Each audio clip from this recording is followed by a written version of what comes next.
Hi, my name is VJ Sleight, and this is my story. I've actually had breast cancer twice. The first time I was 32 years old, and it was really kind of scary because this was back in 1987, and at that time, with my age and my type of cancer, there wasn't even a protocol. I talked to 10 different oncologists, and I got 10 different answers. And it was just like, take your pick and hope that you're right.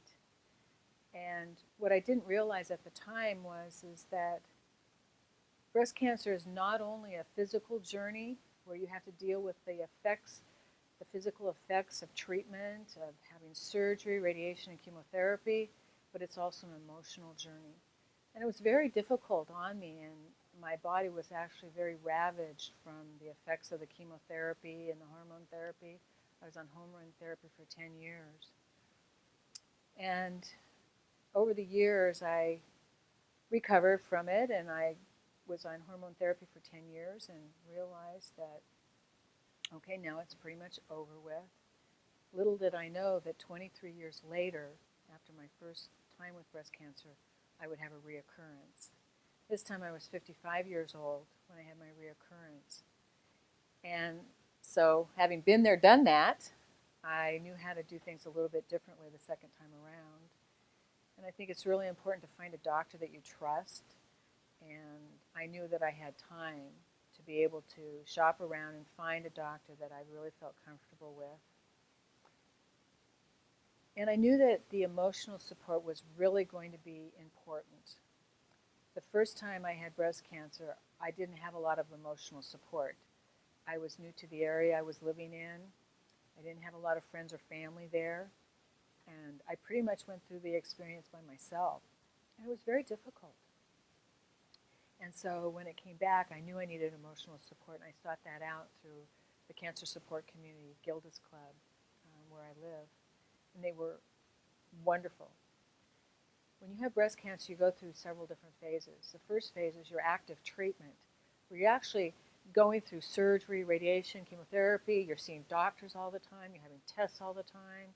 And most of the time, all you're trying to do is just get through that day. How can I feel good just for today? You're not really thinking long range because there's so much going on in this active treatment. Once your treatment's over, though, that's where the emotional stage starts kicking in, because it's now what? And oftentimes people think, when's the other shoe going to drop? Is it going to come back?